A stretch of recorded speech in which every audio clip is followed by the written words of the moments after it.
You know when you see a parabola on a graph and it just feels like you're trying to read some kind of secret code? Well, today we're going to crack that code. We are going to break down the basic blueprint, the genetic code, if you will, of a parabola and see how just a few simple numbers can move it, stretch it, and flip it into any shape we want. All right, so here's our game plan. We're going to start with the OG, the parent parabola. Then we'll see how just adding numbers literally moves it around the graph. After that, we'll see how multiplying totally changes its shape. And finally, we'll put it all together and talk about why this one idea is such a game changer for pretty much the rest of algebra. You know, every great story has an origin, right? And for parabolas, that origin story starts with the parent function. Seriously, just think of y equals x squared as the fundamental blueprint that every single other parabola is built from.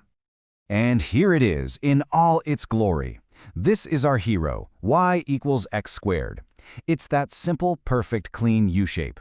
And take a look at its vertex, that main turning point. It's sitting right there at the origin, smack dab at 0, 0. This is our starting point for everything.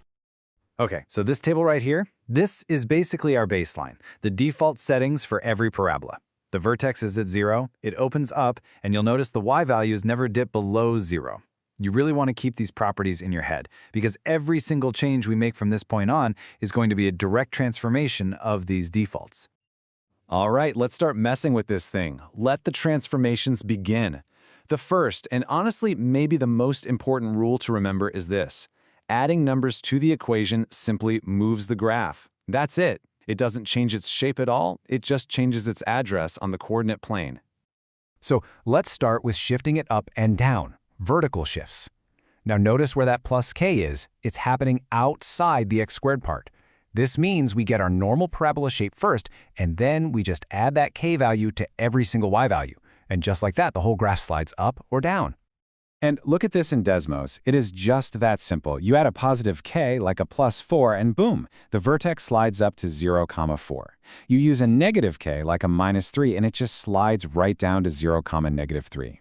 The U-shape itself, it's identical. It's just in a new location. Okay, now let's move side to side with horizontal shifts. And this is where you got to pay attention because there's a key difference. The number h is inside the parentheses with the x before the squaring happens. Now this one can feel a little backwards at first, I get it, but there's a really simple trick to it. So here's the trick. Just think about what value of x would make that little part inside the parentheses equal to 0. In our parent function, the vertex is at x equals 0. But for, say, y equals x minus 3 squared, what makes the inside 0? Positive 3, right? So the whole graph shifts to the right, and its new vertex is at x equals positive 3.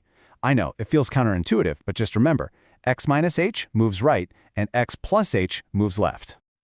And this brings us right back to that first big rule. Just like Mr. Wilf always says in class, adding numbers simply moves the graph. The k on the outside moves it up or down, the h on the inside moves it left or right. That's it. You're just telling the vertex where to go. Okay, so if adding moves the graph, what does multiplying do? Well, this is where we get to change the actual shape of the parabola. This is the second big rule.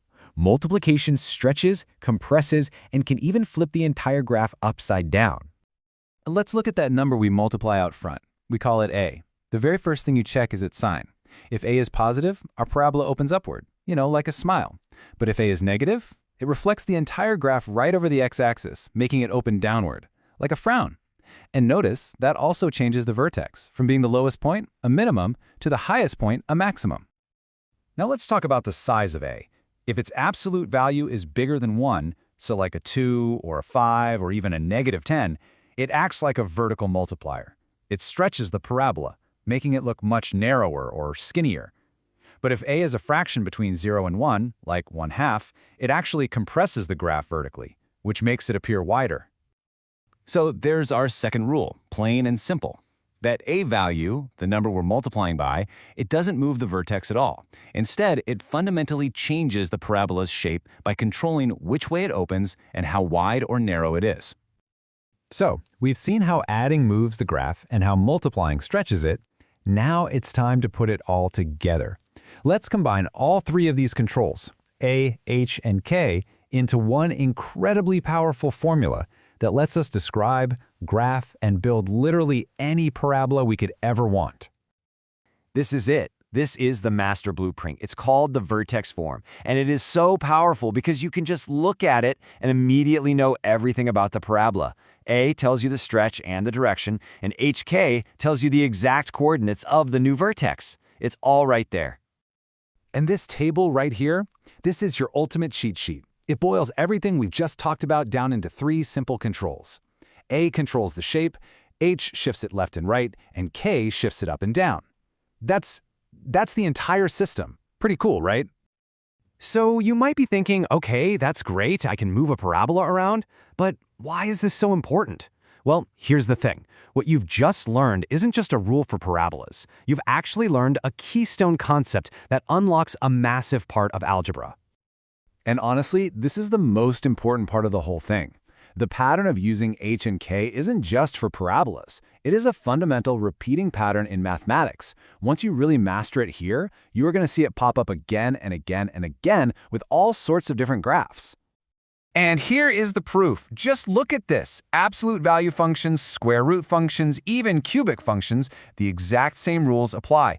H still moves it left to right, K still moves it up and down, and A still stretches and reflects it. You master this concept once, and you've basically unlocked a way to understand an entire family of functions. It's a huge payoff.